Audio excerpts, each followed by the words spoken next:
So let us actually build a Word2Vec model from scratch. So we'll do two ways. One, we will look at a Word2Vec model from scratch, and second is we will we will use a pre-trained Word2Vec model. So I have a folder called Word2Vec where I've shared both the demos.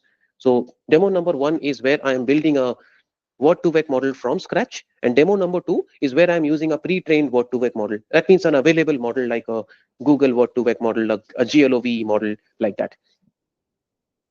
So let's look at the very first demo. Let's look at the very first demo and let's see how to build the Word2Vec model from scratch. And I feel this will be more realistic for you guys, because if you're trying to do something in your organization, if you're trying to do something in the field of your work, you have some data with you, you have some text data with you, you have some document data with you. So you cannot use a Wikipedia model, right? Because the Wikipedia Word2Vec model was trained on that kind of data. The Wikipedia model was trained on that specific type of data, right? If you look at the Twitter model was trained on that specific type of data. So you cannot just go and build a Word2Vec model on that kind of data. That is not relevant, right? So you cannot just go and build a Word2Vec model specifically on that kind of data. That doesn't make sense. So what you will need to do is you need to take your own data, you need to take your own TXT file or CSV file. You will take your own data and you want to build your Word2Vec model specifically to your own data, specific to the kind of data that you have. That's the whole idea. That's the way how we will do the entire Word2Vec. Now, moving on, if you see that we are loading the data here, so I'm going to quickly go over it. So we have already given you some a CSV file here, unlabeled data. And this is unlabeled. Why? Because we only have the reviews. We don't have any targets actually. So I have a simple CSV file which looks somewhat like this, or it could just be a text file. It doesn't have to be a CSV file. It can be a simple text file, a notepad file, or a Word document, whatever. It doesn't have to be in a particular format. You just need text. We are doing a simple cleaning function, cleaning the data using some regular expressions, right? And this is a bit of data cleaning we are doing to remove any special characters, any spaces. You can see some quotes are there. Some of these. This is some amount of web scraping we would have done. So some of these HTML tags like BR, self-closing tags, all this is getting included. So all this we will try to remove. And this is the clean data. Next, what we do, we go and convert the review to a word list. So we get a list of words. And then this is the final code to build the model. Okay, this is the most important part. Okay, this is the main code that we are using to build the model. Okay, so we are using a specific library in Python called Gensim.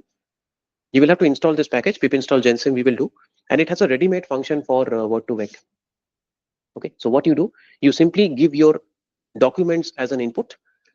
Documents is your data, the thing that we created. So we already have some text data, we cleaned it, and that's my document list that we have right now. So we give it as an input argument. And what are the other parameters? We have min count equal to 5. This is very important because this specifies ignore all the words with total frequency less than 5. Why is it important? Because remember, the whole idea of Word2Vec is based on context. So you want to only include words which are at least present a certain minimum number of times. So min count equal to 5 is important because you want to only consider words which are present minimum for 5 times. That's the idea, right? If a word is not even appearing in the document, think of it this way. If a word is not even appearing in the document, then it doesn't help. If a word is not even present, then how will it help? It will not even help, right? So the word needs to be ultimately present in the document for you to learn the embeddings and for you to do the analysis, right? If the word is not even present, then you cannot even learn the relationships. Relationships can be learned only if the word is present. If the word is not even present, how will you learn the relationship? You cannot learn any relationship, right? If the word is not even present. Think of it that way. That's the context. That's the context we are getting at. Okay. Vector size equal to 50. Vector size equal to 50 stands for the embedding size. This is the embedding size which tells me how many numbers we are using to represent each and every word. So this is also like a hyperparameter. You can specify how many how many numbers we want to use to represent each and every individual word. So we are just using 50. You can set any number you want. Number of CPU cores. Window size is equal to 5. We talked about that. And again, window size is a hyperparameter. You can specify that. If you want richer context, if you want to understand the meaning of the word, looking at, so 5 basically means 5 to the left, 5 to the right. So that means you're looking at a overall context of 10. That means there is 5 on the left, 5 on the right. So the bigger the value of window, the richer the context. But you have to also ensure that you don't take a very high window size, because if you take window size 100, it means nothing, right? 100 means you're looking at 100 words before to understand what that word means. That is not like if you look at typical English sentences. Let's say if I say Ram is a good boy. So Ram is a good boy consists of only 5 words, right? So when I look at the word boy, so boy is Ram. So I can draw association up to a point. But if I go 100 words back, I cannot draw association, right? It doesn't make any sense. So typically window size will obviously be less than 100, less than 50. It will be a smaller number, somewhere in the vicinity of 10, 20, maximum up to that, not beyond that. Okay. And again, it's a hyperparameter. You have to try different values and see which one works the best, and epochs equal to 10. So once you do that, the end result, I'm not training this in the class. It will take time. It will take time to train. But once you run the code, you will end up getting something like this. So you will end up getting the word embeddings is specifically for the words, individual words. So you can see we get the word embeddings for great. So the word great is now a vector of 50 numbers. Okay, you can see the word amazing is a vector of 50 numbers. This is the end result of the Word2Vec. And if I try to show you the similar words, you can see. So if I say what is the most similar to amazing, you can see these are the words which are most similar to amazing: incredible, awesome, outstanding, so on and so forth. Okay, this is actually building a Word2Vec model from scratch. And as per your use case, whatever document I've shared, you can literally take the same file. You can use your own text data, just put it here, and you can create word vectors on your own data in a matter of minutes. The second example that I shared with you is very similar, but this is using a pre-trained model. In this case, we are using a pre-trained model like the like the GLOV model, like the Google Word2Vec model, something like that. We are actually using. So here I'm specifically loading the GLOV model. Okay, that's pre-trained. It's already trained on the Wikipedia data. Remember, so I'm just using that model, and the end result you can see. Okay, prince, man, princess. You can again see each of the words are vectors of 50 numbers. Why 50 numbers? Because we are using the 50D one.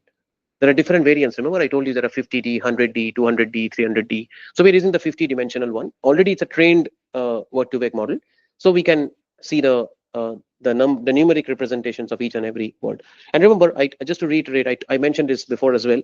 So these numbers do not mean anything. If you look at these numbers right now, these numbers mean nothing. So you have got each and every word, which is a vector of 50 numbers, 100 numbers. So these numbers mean nothing. So per se, the numbers do not tell you anything.